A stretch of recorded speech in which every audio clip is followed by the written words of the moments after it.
إن الله لا يغير ما بقوم حتى يغيروا ما بأنفسهم. إن الله لا يغير ما بقوم حتى يغيروا ما بأنفسهم.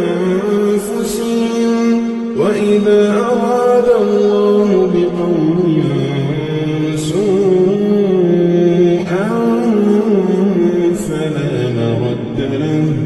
فلا مرد له